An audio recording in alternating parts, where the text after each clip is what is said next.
The reason why Cop2Cop started was actually a movement in a community that had to do with the response to people struggling with mental illness, specifically law enforcement officers, a handful of them that committed suicide in a part of New Jersey where a therapist, a chief, and an assemblywoman all were impacted by these suicides. And as a result, they came together and said there should be an alternative for police officers that doesn't just give them traditional mental health services or employee assistance services. There has to be something that's confidential and viable so that they reach out for help before it's too late. So they came together and started drafting legislation along with the police unions, people in the community who were interested. Even the senator who was involved, Senator Rice, was a former Newark police officer. So everybody came from a place of their own experience to develop legislation. Simultaneously, for me, I was working in Newark at the University of Medicine and Dentistry of New Jersey.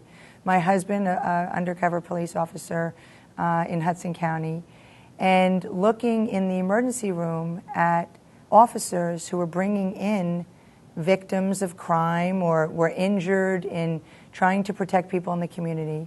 And everyone just looked past them. And they had that infamous, deer in the headlights look of, I'm traumatized, I'm shocked, I'm hurting, I'm suffering, but let's take care of this person first. And so sitting and witnessing that as a mental health professional and as a police officer's wife, I became interested in what was happening in Newark at the time. And I led a grant with the Violence Institute of New Jersey to actually study Newark police officers and look at the impact of the trauma that they were exposed to in Newark on their performance. And in this very small seed grant, after a year, I carried a pager, I had a psychiatrist help me, and there was basically an 800 number and a class on suicide prevention. And within a year, there was a suicide homicide in that department, and they suddenly needed our services dramatically. And so before the legislation was passed, I was working in Newark with the police department, with the union, the Fraternal Order of Police at the time in Newark, to assist them with this homicide-suicide, carrying this pager with this doctor, responding to this tragedy. And the legislation was passed. And so what happened was some of the union and the leadership said, well, if this can be done in Newark in a small scale and be successful, and people will use it, then maybe we should match up these two experiences, the need from these suicides and what was happening in Newark, and try to develop this program statewide. And Cop2Cop began in 1999 going into 2000. And the rest has been an amazing experience. I was a Newark police officer for 26 years, from 1972 to 1998. And when I heard about Cop2Cop, I immediately volunteered. And I volunteered from its inception, which was around 2000, until approximately 2 years ago, and then they hired me as a pure consultant. And I have to reiterate what Cherie said, because when I was a cop, I got stabbed. The next day I went right back to work. I was in a shootout, do your paperwork, next day you go back to work.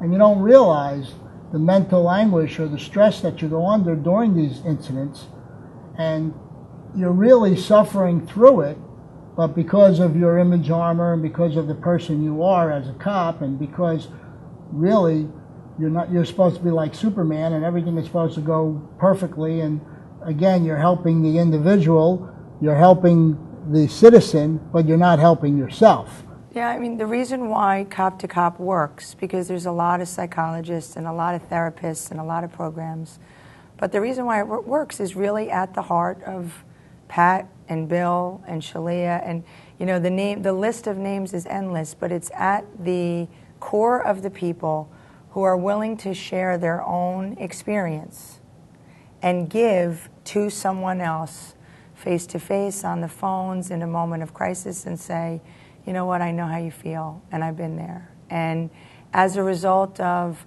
my overcoming my own suffering or my own pain or my own insights to my resilience, I want to be there for you. And I'm not just going to be there for you once. I'm going to be there for you on this call, and then I'm going to be there for you when you need me again, and I'm going to call you back, and I'm going to find out what happened to you. And, we've had in 10 years people who we've been talking to for that long. And what happens is it instantly works because the peer support is reciprocal. It's a process where the officers find healing in sharing, their own experiences and their own insights, and not being isolated in retirement. I mean, what was brilliant about the legislation with Cop2Cop was that they made it be mandated that they use retired police officers. And it's not that active cops aren't terrific and great and know how to help each other, but it's complicated when you're active because you're sworn to report everything, you have liability and legal issues. When you're retired, you need something to do when you're a retired cop to feel connected. Don't you think that's true? Yes. When you're retired from the police department, you can't just do nothing, because then it starts eating away at you, eating away with you. And, how many times can you play golf? How many times can you do this? How many times can you do whatever?